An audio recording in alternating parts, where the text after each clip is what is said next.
Antes de começarmos, subscreva o nosso canal para se manter atualizado com o nosso conteúdo mais recente e envolvente. Durante 10 anos, Isabella Thorne desempenhou o seu papel na perfeição. A graciosa esposa silenciosa de um titã da indústria.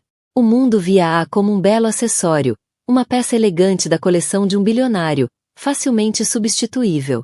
Por isso, quando seu marido Marcos escolheu a gala mais cintilante da cidade para exibir a sua jovem amante, acreditou estar a finalizar o apagamento silencioso de Isabella. Imaginou a sua esposa grávida em casa, derrotada e destroçada. Estava enganado.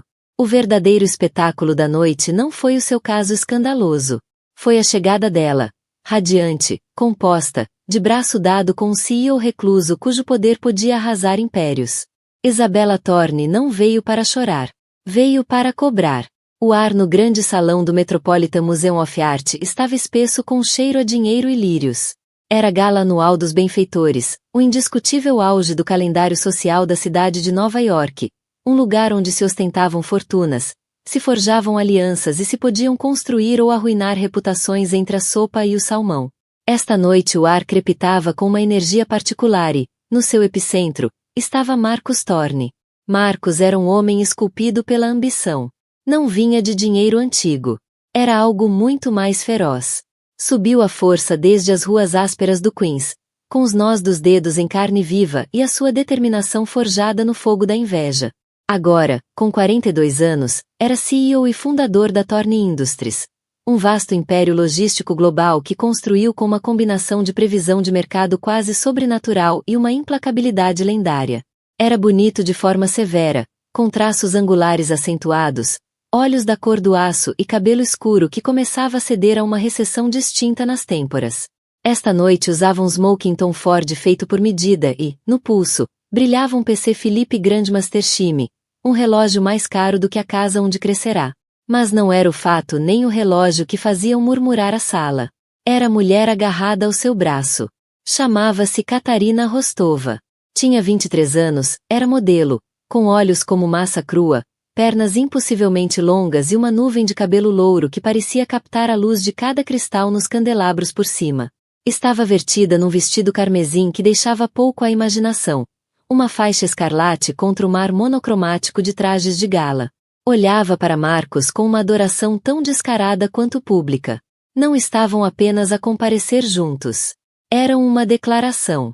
Cada gargalhada partilhada, cada toque possessivo da sua mão na parte inferior das costas dela era um comunicado de imprensa meticulosamente encenado. Que descaramento, murmurou Beatrice Vanderbilt, uma dama da alta sociedade, cujo sangue era tão azul que era praticamente índigo, abanando-se com o programa. A esposa dele está grávida de 6 meses, pelo amor de Deus. O seu acompanhante, um herdeiro bancário chamado Philip Sterling, deu um gole lento no champanhe. O bebê é provavelmente a razão disto. Indicou com um copo. Força uma crise. Ele quer sair, mas quer ser o dono da narrativa. A narrativa, no mundo deles, era tudo. Era mais valiosa do que opções de ações, mais poderosa do que um lugar no conselho. E Marcos Thorne era o mestre da narrativa. Estava a tecer uma história de um homem vital e poderoso, acorrentado a um casamento frio e sem inspiração, agora finalmente liberto para abraçar um amor apaixonado e vibrante. Era um clássico, e ele estava a representá-lo até ao fim. Movia-se pela sala como um tubarão.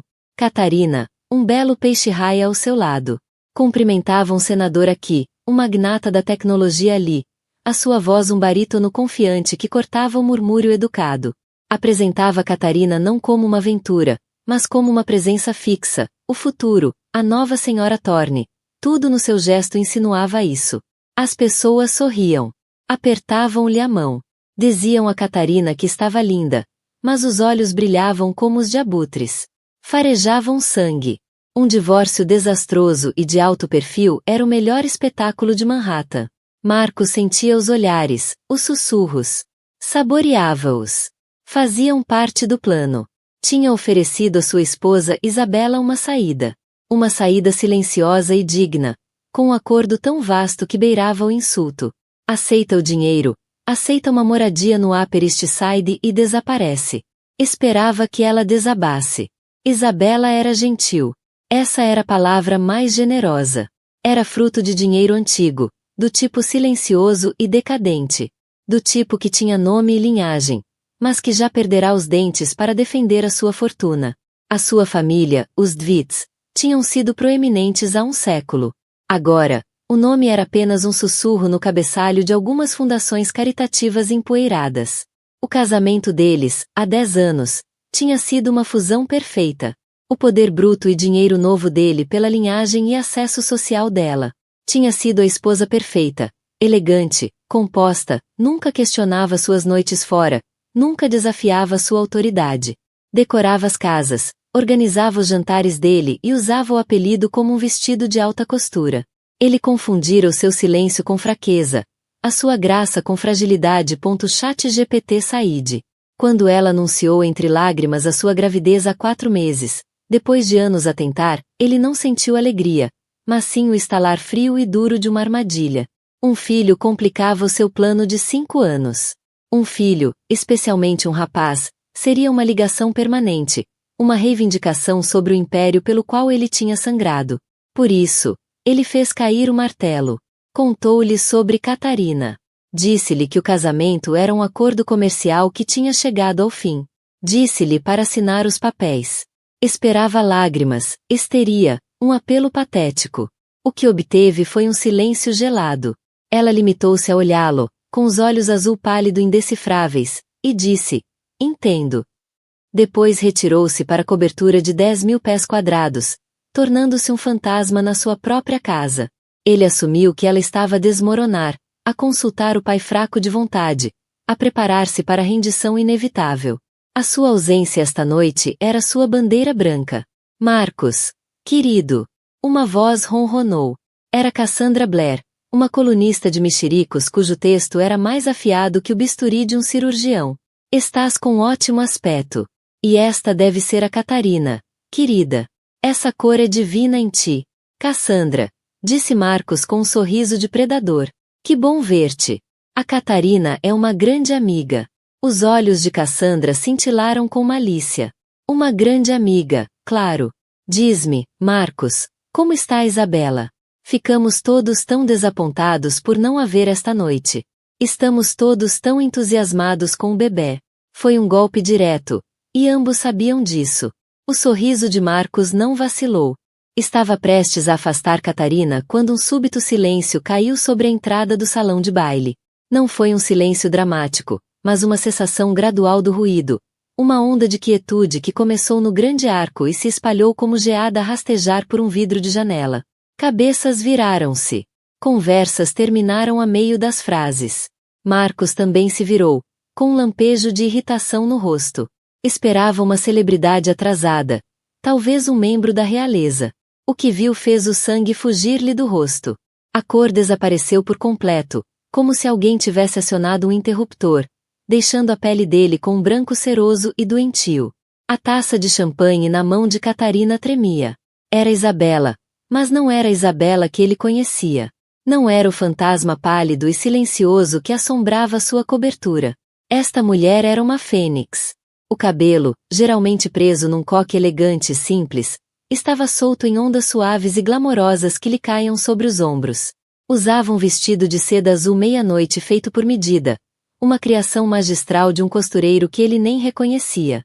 Era modesto mas régio, desenhado para celebrar, não esconder, a curva suave e perfeita da sua gravidez. Diamantes cintilavam no pescoço e nas orelhas, não os que ele lhe comprará, mas relíquias, as antigas joias Dit que não viam a luz do dia há décadas. Brilhavam com um fogo que parecia zombar do brilho ostensivo do seu próprio mundo. Ela estava radiante, bela e absolutamente serena. Mas o verdadeiro golpe de mestre, o detalhe que sugou todo o ar dos pulmões de Marcus Thorne, era o homem cujo braço ela segurava. Era alto, com uma presença silenciosa mas imensa que fazia as pessoas endireitarem a postura sem se aperceberem. Tinha um rosto bonito e inteligente, com olhos bondosos que escondiam uma dureza por trás. Era Damian Steele. O Damian Steele, CEO da Aegis Global, uma firma de capital privado tão poderosa e discreta que era conhecida no mundo financeiro como o Fantasma. A Aegis Global não apenas adquiria empresas, absorvia-as, reformulava mercados e derrubava reis corporativos com precisão aterradora. O próprio Steele era um recluso, um homem que raramente comparecia a eventos sociais e cuja fotografia quase nunca aparecia na imprensa. Era o único homem naquela sala cujo poder e fortuna podiam eclipsar os de Marcus. Era um criador e destruidor de reis, e estava a olhar para Marcus do outro lado da sala com uma expressão calma, protetora e totalmente desdenhosa. Quando Isabela encontrou o olhar do marido, um pequeno sorriso conhecedor surgiu nos seus lábios. Não era um sorriso de raiva nem de dor. Era o sorriso de uma rainha que acabará de mover a torre para a posição certa. Olhou o adversário do outro lado do tabuleiro e sussurrou: cheque. Marcus Thorne, o mestre da narrativa, o homem que construiu um império a prever todos os desfechos, ficou imóvel. Pela primeira vez na vida, não fazia ideia do que estava a acontecer. A sua história cuidadosamente construída, a execução pública do seu casamento, acabará de ser sequestrada. O seu rosto pálido era uma máscara de choque e de horror visceral crescente. Os sussurros na sala explodiram em clamor. O jogo tinha mudado, e ele já não estava no controlo. A distância entre a entrada do salão e a posição de Marcus junto ao bar principal era talvez de 30 metros. Para Marcus, parecia um quilômetro de terra queimada. Todos os olhos na sala saltavam entre ele e o casal que se aproximava, um suspiro coletivo e silencioso pairando no ar. Sentiu o aperto de Catarina intensificar-se no seu braço, as unhas a cravarem-se na lã fina do smoking. O seu rosto, normalmente uma máscara de beleza confiante, estava agora pálido e contraído pela confusão e pelo medo. Era um adereço, e a sua estrela acabará de ser espetacularmente ofuscada. Isabela movia-se com uma calma sobrenatural. Era o olho do furacão que acabará de criar. Não apressava os passos, eram medidos e graciosos, enquanto atravessava o mar subitamente dividido da elite nova-iorquina. Damian Steele era o acompanhante perfeito, a mão repousando suavemente sobre a dela, a sua presença um escudo silencioso e impenetrável. Acenava quase imperceptivelmente algumas caras conhecidas, um bilionário da tecnologia aqui, um diplomata estrangeiro ali, mas o seu foco nunca se desviava da mulher ao seu lado. Não estavam apenas a chegar, estavam a fazer uma marcha real. À medida que se aproximavam, o choque de Marcus começou a fermentar numa raiva quente e espessa. Como usava ela? Como usava aquela mulher tímida e apagada, que ele decidirá descartar, orquestrar uma humilhação pública destas? E onde, pelo amor de Deus, tinha ela encontrado Damian Steele? O homem era um mito. Marcus tentava marcar uma reunião com ele há anos. Sem sucesso. A firma de Steele, a Aegis, era o santo graal dos predadores corporativos e dos titãs. Uma caixa negra de imenso capital e influência. Vê-lo ao lado de Isabela era como ver um leão a ser conduzido por uma ovelha. Ou assim ele pensava. Pararam a poucos passos dele. O silêncio agora era absoluto. O quarteto de cordas no canto hesitou com os arcos suspensos sobre os instrumentos. Marcus, disse Isabela, a voz clara e firme. Não tinha a fragilidade chorosa a que ele estava habituado. Era como um sino de prata perfeitamente afinado, ressonante e puro. Esperava ver-te aqui. Eu não perderia esta gala por nada. Os olhos dela pousaram em Catarina, um olhar que não era hostil, mas simplesmente desdenhoso. Era o olhar que se dá a um móvel mal colocado num corredor. Nesse único olhar fugaz, ela retirou a Catarina o poder, a juventude, a beleza, tornando-a absolutamente insignificante. Catarina estremeceu visivelmente e recuou meio passo atrás de Marcus. Marcus encontrou a voz, forçando-a a sair por uma garganta apertada. Isabela, o que é isto? O que estás aqui a fazer? A participar num evento de beneficência que coorganizo há 5 anos, respondeu ela com fluidez, um leve tom de surpresa, como se a pergunta fosse absurda. E a pôr a conversa em dia com um velho amigo. Conheces o Damian Steele, não conheces? Damian estendeu a mão. Não era um pedido. Era uma ordem. Marcus, em piloto automático, apertou-a. O aperto de Steele era firme, seco e breve. Thorne, disse Steele, a voz um barítono baixo e uniforme. Não havia calor nela, apenas um reconhecimento neutro e plano. Não estava a cumprimentar um igual. Estava a reconhecer um obstáculo. Steele, conseguiu dizer Marcus, a mente em turbilhão, tentando processar os dados impossíveis diante de si. Um velho amigo. Os amigos de Isabela eram as esposas ocas dos seus sócios e algumas relíquias dos tempos de debutante. Damian Steele não estava nessa lista. Isto era um movimento calculado. Era uma declaração de guerra. Lamento tanto saber que não te estavas a sentir bem, disse Cassandra Blair, a colunista, materializando-se junto ao cotovelo de Isabela, os olhos acesos com o fogo de um exclusivo de uma vida. O Marcos estava mesmo a dizer-nos que estavas em casa a descansar. Tentou recuperar o controlo, interpretar o papel de marido preocupado, ainda que afastado. Isabela, talvez este não seja o lugar. Devias ter cuidado, na tua condição. A minha condição? Ela pousou uma mão sobre o ventre, um gesto simultaneamente maternal e desafiador. Nunca me senti tão forte. E o Damian tem sido perfeito cavalheiro. Tem me aconselhado sobre, todo tipo de coisas. Carteiras de investimento, trustes, preparativos para o bebê. Olhou diretamente para Marcos agora, os olhos azuis já não suaves e suplicantes, mas afiados e brilhantes como estilhaços de gelo.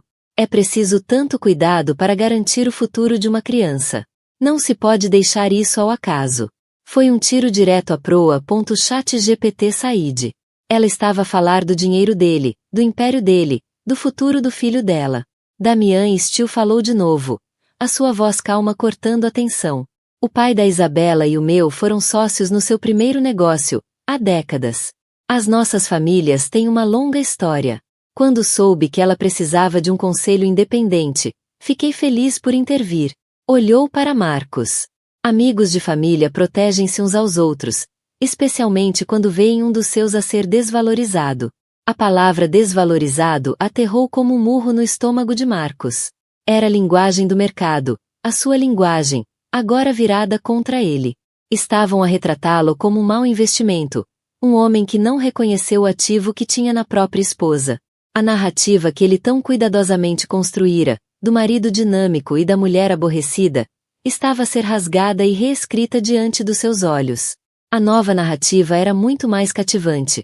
A corajosa mãe grávida apoiada por um protetor poderoso e misterioso a enfrentar o marido cruel e adúltero. Ele já não era o protagonista da sua história. Tinham-no acabado de tornar no vilão.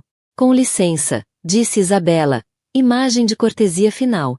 Vejo os Van Aersali e tenho de cumprimentá-los. Foi esclarecedor ver-te, Marcos. Fez um pequeno, quase imperceptível aceno de cabeça. Catarina. E com isso, virou costas e afastou-se.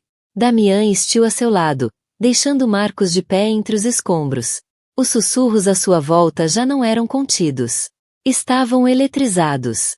Ele conseguia apanhar fragmentos. Viste a cara dele?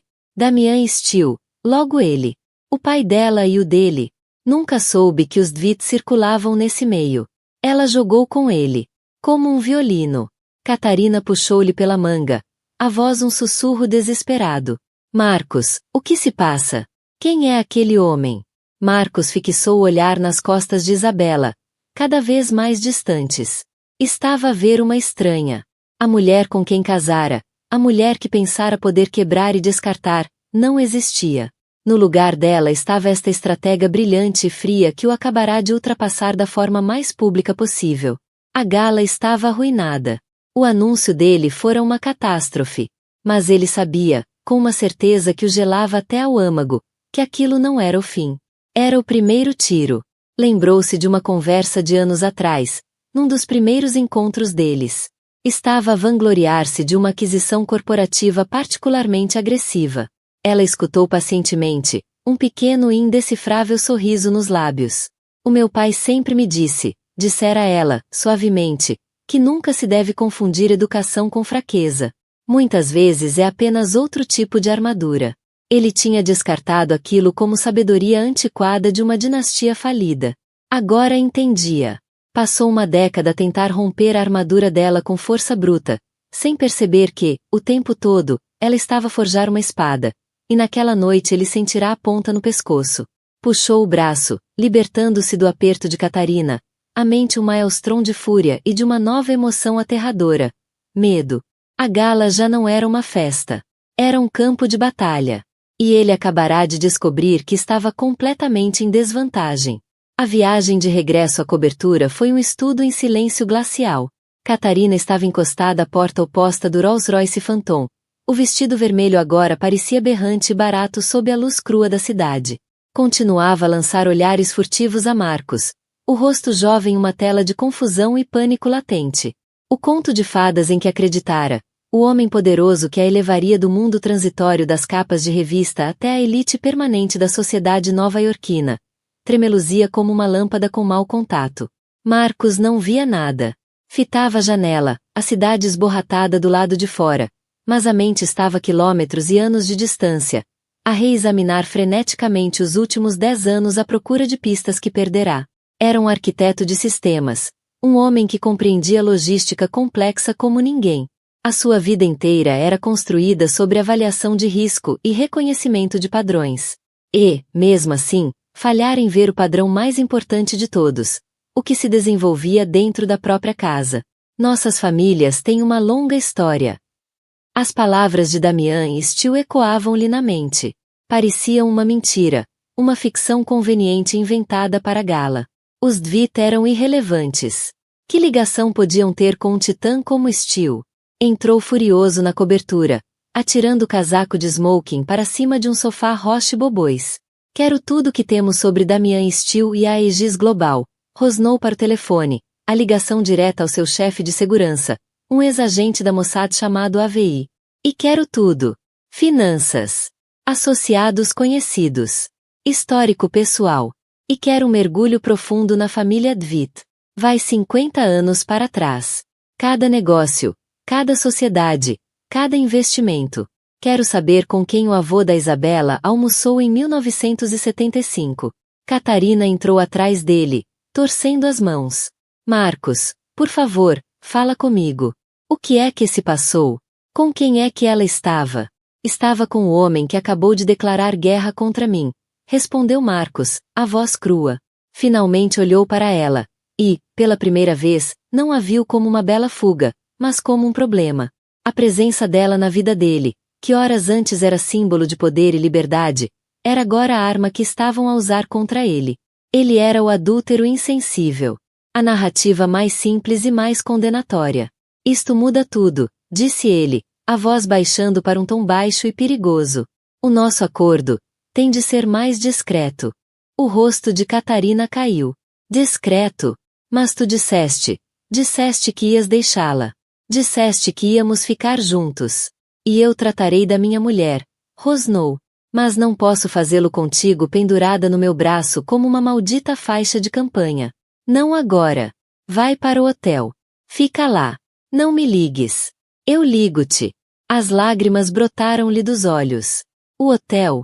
Mas as minhas coisas estão aqui. Eu pensei. Não quero saber o que pensaste, rugiu, o autocontrolo a estilhaçar-se finalmente. Os teus pensamentos não entram nesta equação. Percebeste? Esta é a minha vida, a minha empresa, o meu nome em jogo. Isto é um jogo de $1.000 milhões. E tu não és jogadora. Vai. A crueldade das palavras pairou no ar. Catarina fitou-o, o rosto uma mistura de choque e dor, antes de se virar e fugir, um soluço estrangulado a escapar-lhe dos lábios. Marco sentiu uma pontada de algo, não arrependimento, mas irritação. Ela era uma distração que já não podia permitir. Serviu-se de um Macallan 25. O líquido âmbar não fazia nada para acalmar o caos no estômago. Começou a andar pelo enorme salão, as luzes da cidade cintilando embaixo como uma plateia zombeteira. Sempre vira a família de Isabela como uma piada. O pai dela, Gerald Dvitt, era um homem gentil e erudito que geria o que restava do dinheiro familiar num escritório com painéis de madeira no segundo andar da sua mansão em ruínas de Greenwich. Falava mais de história da arte e línguas mortas do que de portfólios de ações. Marcos achava-o patético, uma relíquia de uma era passada. Presumia que Isabela partilhava da sua opinião. Tinha julgado mal a relação dela com o pai. Via-a como o afeto bonito de uma filha para um pai bondoso mas ineficaz. Agora perguntava-se o que discutiam nas longas chamadas de domingo, aquelas que ele sempre ignorava. Estariam a planear isto? Teria aquele velho erudito andado silenciosamente a fazer ligações, a cobrar favores antigos, a preparar o terreno para este momento? A raiva que sentirá na gala dava agora lugar a uma fúria fria e pragmática. Subestimara o inimigo, um erro fatal, mas corrigível. Tinha construído um império por ser mais implacável, mais astuto, e mais disposto a jogar sujo do que qualquer outro. Isabela e o seu protetor fantasma queriam guerra. Ele dar-lhe-ia. Irá esmagá-los. Começaria pelo divórcio. Pintaria Isabela como instável, uma mãe incapaz. Usaria a condição dela contra ela, tal como ameaçara. Vazaria histórias sobre o declínio financeiro da sua família. Pintá-la-ia como uma interesseira em desespero. Enterrá-la-ia em processos até ela implorar pelo acordo inicial. O telefone vibrou. Era a VI. Tenho algo, senhor. É preliminar, mas precisa ver isto. Um ficheiro seguro apareceu no tablet de Marcos. Abriu-o. Era um recorte antigo do Wall Street Journal de 1982. O título dizia: Steel Innovations e DVIT Holdings anunciam joint venture em tecnologia emergente de semicondutores. Marcos encarou a foto granulada. Lá estavam Damian Steel Sênior mais jovem e esguio, e ao lado dele, um homem com os mesmos olhos gentis e postura erudita de Gerald DeWitt. Era o avô de Isabela, Alistair DeWitt. O artigo descrevia uma parceria promissora entre um engenheiro visionário, Steel Sênior, e uma firma de capital de risco discreta, DeWitt Holdings. Deslizou para baixo. Outro artigo, de 1985. Steel Innovations declara falência. Acusações de aquisição hostil por empresa rival. O artigo mencionava que uma concorrente maior e mais agressiva, chamada Apex Consolidated, tinha usado táticas predatórias para roubar engenheiros-chave e provocar um colapso de ações, permitindo-lhes adquirir as patentes da Steel Innovations por tostões. O investimento DeWitt foi dizimado. Damian Steel Sênior morreu de ataque cardíaco menos de um ano depois. A última peça do puzzle encaixou-se com um baque nauseante. Marco sentiu um choque como se tivesse tocado num fio elétrico. Não precisava que a VI lhe dissesse o resto. Sabia. Fez o seu primeiro milhão com esse negócio. A Apex Consolidated tinha sido a sua primeira grande aquisição, a rampa de lançamento da Thor Industries. Ele fora o arquiteto da aquisição hostil. Supervisora pessoalmente a destruição da Steel Innovations. Tinha destruído o pai de Damian Steel. O pavor gélido da gala regressou, desta vez, como uma onda gigante. Isto não era apenas negócio. Não era sobre trair a esposa. Era uma vingança de 40 anos. Damian Steel não apareceu apenas para ajudar uma velha amiga de família. Ele esteve à espera. Esperou o momento perfeito, a alavanca ideal para vingar o pai. E Marcos, na sua arrogância, entregou-lhe. Ao humilhar Isabela, ofereceu a Damian o casus belli ideal, uma causa nobre para mascarar uma busca pessoal e fervilhante de vingança. Isabela não era um peão no jogo de Damian. Ela era a rainha. A humilhação pública, a gravidez, a sua posição irrepreensível de esposa traída. Ela era justificação moral para o massacre corporativo que se avizinhava. Marcos afundou-se no sofá, o tablet a escorregar-lhe das mãos. O Macallan soube-lhe as cinzas na boca. Olhou à volta da cobertura, para a arte inestimável, o mobiliário feito por medida, os símbolos da sua vitória. Percebeu que não estava num palácio. Ele estava numa gaiola dourada. E as paredes estavam a fechar-se. Pensava que era o predador, o tubarão, a mover-se pelas águas turvas dos negócios. Mas o tempo todo, uma criatura muito maior, muito mais antiga, um leviatã, observava-o das profundezas. E ele nadara, cego e arrogante, diretamente para suas mandíbulas. A guerra não estava prestes a começar. Estava a ser travada em silêncio há décadas. E ele era o único que não sabia. Na manhã seguinte à gala, a cidade acordou para uma nova realidade, cuidadosamente curada e entregue por Cassandra Blair. A sua coluna, distribuída por dezenas de plataformas, não era apenas mexerico. Era uma obra-prima de guerra narrativa. A manchete dizia: o espinho no seu caminho, Isabela DeWitt, grávida, encontra um campeão revestido de aço. O artigo era brutal. Retratava Marcos não apenas como adúltero, mas como tolo. Justapunha a imagem da amante ousada vestida de escarlate com a esposa régia, radiante e resiliente. Gotejava admiração pela coragem e força silenciosa de Isabela. Mas o golpe de mestre era menção casual, quase incidental, da amizade multigeracional entre as famílias Dvitt e Steele. Legitimava a aliança, fazendo a presença de Damian parecer não uma provocação, mas uma intervenção nobre e natural. O artigo tornou-se viral antes das 9 horas da manhã, quando o mercado abriu. #TIsabela estava nas tendências do Twitter. A história tinha tudo: uma esposa grávida desprezada de família nobre, um vilão novo rico, e um bilionário misterioso a chegar para salvar. Era um conto de fadas da era moderna, e Marcos era o dragão. O primeiro abalo atingiu a Thor Industries às 9h31. As ações, geralmente um bastião de estabilidade, caíram 4%. Não era uma catástrofe, mas um tiro de aviso. A queda não foi causada por qualquer problema fundamental no negócio.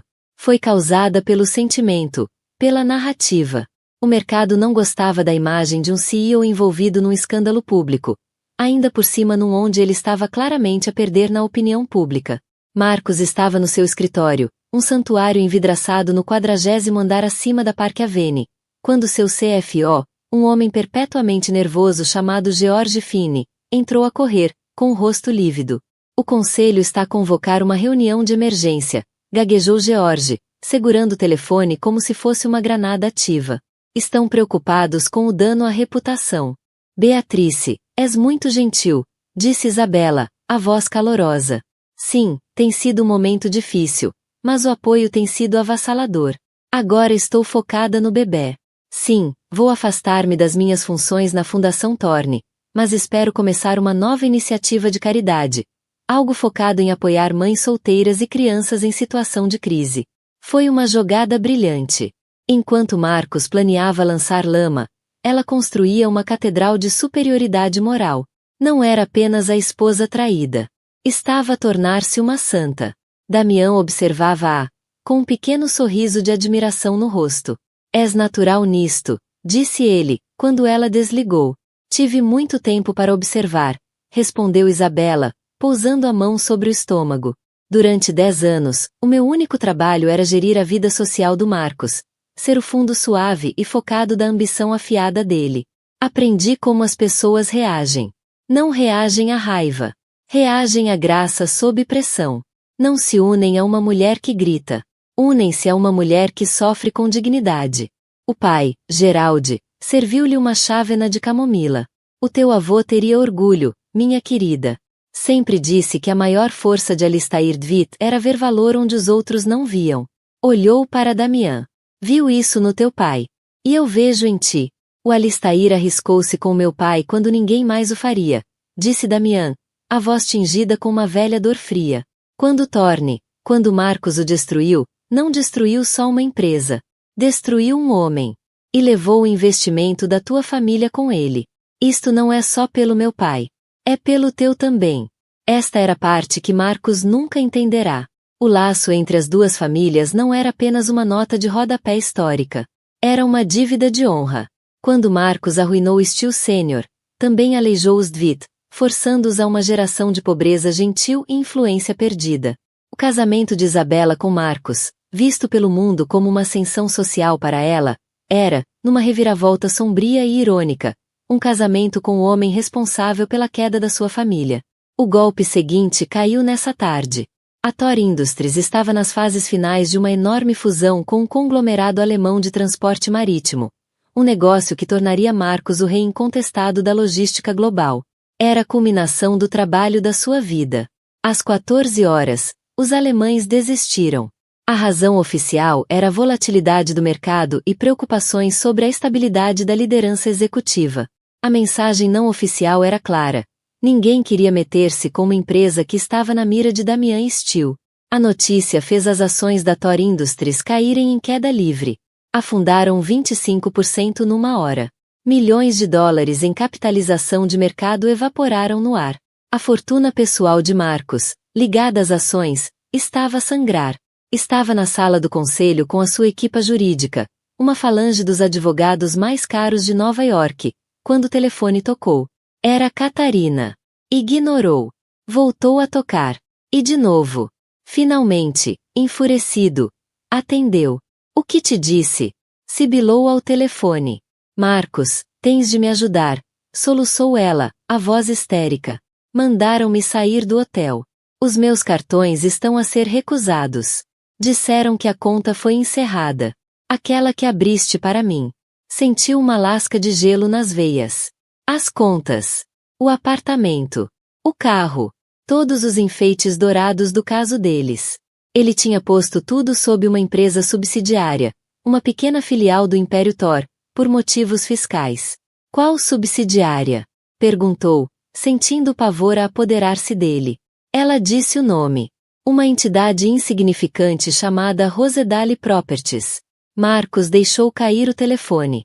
A Rosedale Properties era financiada por uma linha de crédito de um dos credores cuja dívida fora comprada pela Aegis Global. Steel não adquirira apenas alavancagem sobre a empresa-mãe. Adquirira a trela da amante de Marcos. Com um único telefonema, chamou a dívida, congelou os ativos e cortou Catarina por completo. Era um gesto pequeno, mesquinho, no grande esquema das coisas. Mas o seu impacto psicológico foi devastador. Demonstrava um nível de omnisciência aterrador. Damian Steel não sabia apenas o que Marcos fazia. Sabia como fazia. A guerra não estava a ser travada apenas em salas de reuniões e mercados de ações. Estava a ser travada nos detalhes, nos cantos escuros da vida de Marcos, os que ele achava estarem escondidos. Damian e Isabela não estavam apenas a atacar a empresa. Estavam a desmontar a vida dele peça por peça, brilhante por brilhante. Marcos olhou para os rostos dos seus advogados. Evitavam o seu olhar. Estavam a olhar para um homem que já não era um rei, mas um passivo. Pela primeira vez, sentiu-se completa e absolutamente sozinho. Tinha construído um império com base no medo e na ambição. Mas nunca construiu um com base na lealdade. E agora, com o seu reino a ruir, não tinha ninguém a quem recorrer. Era um titã, sim, mas um titã sobre uma fundação de areia. E a maré estava a subir. A quinzena que se seguiu à gala dos benfeitores não foi um período de guerra aberta, mas de asfixia lenta e sufocante. Marcus Thorne, um homem que prosperava em confrontos explosivos e vitórias decisivas, viu-se preso num pântano. A batalha não foi travada nos seus termos, mas no tribunal da opinião pública e no cálculo silencioso e implacável dos mercados.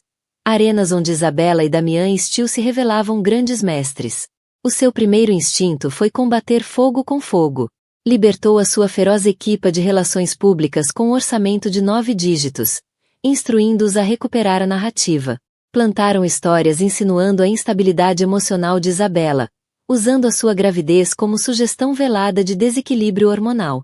Tentaram pintar Damian Steel como um predador oportunista, um saqueador corporativo a usar uma disputa doméstica como cortina de fumo. Mas cada tentativa era parida com precisão mortal.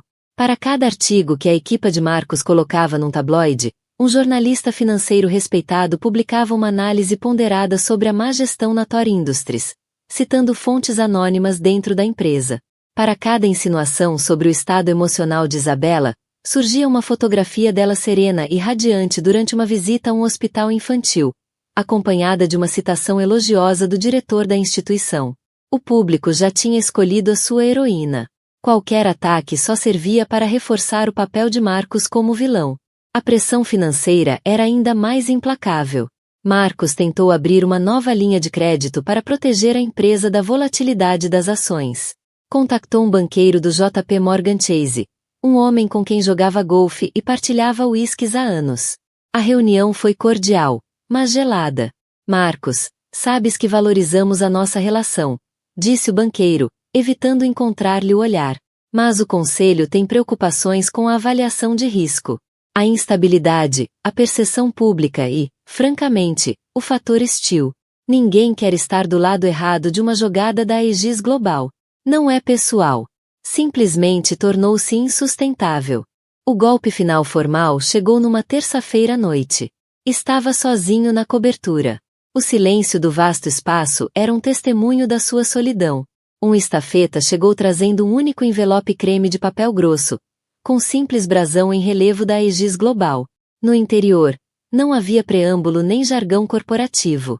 Era um documento de uma página, Uma proposta formal da Aegis para adquirir a participação total de controle de Marcus Thorne na Thor Industries. Leu os números, o sangue gelando. O preço por ação oferecido era irrisório, uma fração do valor de um mês antes da gala. Era uma soma concebida com precisão cirúrgica. Não era suficiente para o falir. Continuaria a ser um homem de riqueza considerável.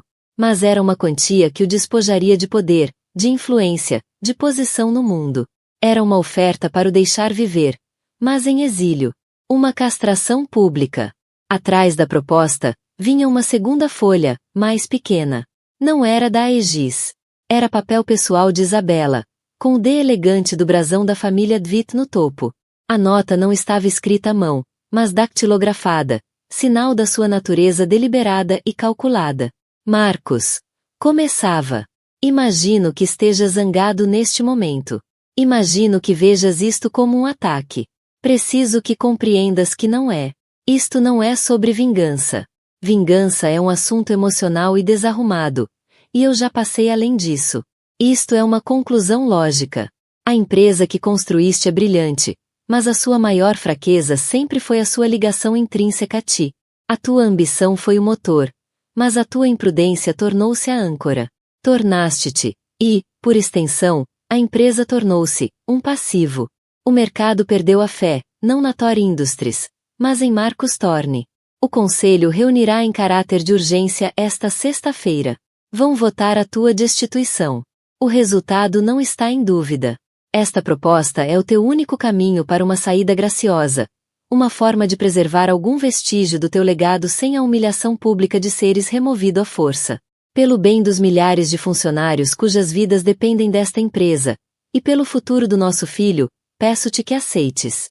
Assina os papéis. Deixa-o ir, permite que a empresa sobreviva a ti. Leu a nota 3 vezes. A raiva que esperava não veio. No seu lugar, estava um vazio, um desespero ecoante. Nosso filho. Ela sabia. Um rapaz. O herdeiro que secretamente desejara a continuidade do seu nome. Ela estava a usar o conceito do seu próprio legado como arma contra ele. Não estava apenas a tirar-lhe a empresa. Estava a apresentar isso como um dever maternal, um ato de proteção para o filho que ele estivera disposto a descartar. Amarfanhou os documentos, o papel grosso resistindo no seu punho, e lançou-os pela sala. Não iria assinar. Não iria render-se. Iria àquela reunião e enfrentá-los. Iria lembrá-los do suor e sangue que vertera em cada viga daquele império. O seu último fio de esperança partiu-se na noite anterior à reunião. Uma chamada de um número desconhecido. Atendeu, esperando outro membro traiçoeiro do conselho ou um jornalista a vangloriar-se. Marcus. A voz era familiar, mas sem o adorno de afeto de antes. Era Catarina. O tom não era histérico nem suplicante. Era frio, transacional. Tentei estar do teu lado, disse ela, a voz plana. Achei que tínhamos algo. Mas tu descartaste-me como se eu não fosse nada. Deixaste-me sem nada. O que queres, Catarina? Perguntou ele, o cansaço na sua voz profundo. Tenho uma proposta de uma editora. Um livro revelador. A minha vida como amante de um bilionário. Estão a oferecer um adiantamento de 7 dígitos. Tenho fotos da cobertura, capturas de ecrã das nossas mensagens, até alguns recados de voz que me deixaste bêbado e sentimental. É um pacote muito apelativo. Achei que, por cortesia, devia saber. A chantagem era tão previsível que era quase aborrecida. Marco soltou uma gargalhada curta e áspera. Era o som de um homem sem mais nada a perder. Vai em frente. Publica. Que mais dano podes causar? Já é só ruído, neste ponto. Vende a tua história. Um silêncio do outro lado. Depois. Foi exatamente o que ele disse que irias dizer, respondeu Catarina, a voz perdendo uma fração da sua frieza. Ele? Perguntou Marcos. O advogado do Sr. Steele, esclareceu ela. Contactou-me na semana passada. Um homem muito educado. Disse que o Sr. Steele considerava que me colocaste numa posição insustentável e que eu tinha direito à compensação pelo sofrimento emocional e pelos danos à minha carreira e reputação. Ele ofereceu-me um acordo privado. É significativamente mais do que o contrato do livro. A voz dela tremeu ligeiramente. Com um movimento lento e deliberado, como se acontecesse debaixo de água, Marcos Thorne estendeu a mão para a caneta Montblanc de platina sobre a mesa. A caneta com que assinará o negócio que lançar o seu império. A mão estava perfeitamente firme. Retirou a tampa. O clique ecoando na sala silenciosa. Assinou o nome, uma rápida e zangada rajada de tinta. Levantou-se, empurrando a cadeira para trás. Não deixou uma última frase. Não pronunciou uma palavra de desafio. Limitou-se a virar costas e sair da sala do conselho, passando pelos retratos da história da empresa, da sua história. As pesadas portas fecharam-se atrás dele com um clique suave e definitivo. Estava a meio do corredor quando ouviu a voz de Damian Steele, abafada mas clara, através da madeira maciça de carvalho. Agora, para o primeiro ponto de ordem desta nova era. A empresa requer uma liderança imediata e estável para restaurar a confiança do mercado. Acredito que a minha primeira proposta como acionista principal é nomear uma diretora executiva interina. Proponho Isabella Thorne. E é isso. A história de quão rapidamente um império pode cair, e como a pessoa que mais subestimamos pode tornar-se a arquiteta da nossa queda. Marcos Thorne pensava que controlava a narrativa, mas Isabella e Damian Steele mostraram-lhe que as histórias mais poderosas são as escritas em silêncio, paciência, e uma vingança fria e brilhante. O que achaste do checkmate final de Isabella? Marcos era verdadeiramente um vilão, ou apenas uma vítima da própria arrogância? Diz-nos nos comentários abaixo. Vamos ler cada um deles. Se adoras histórias de drama complexo, reviravoltas emocionantes e regresso ao poder, não te esqueças de carregar no botão de gosto, partilhar este vídeo com alguém que adora uma boa história, e, acima de tudo, subscreve o canal e ativa o sino para nunca perderes uma atualização. Temos muitas mais histórias para contar, e não vais querer perder o que vem a seguir.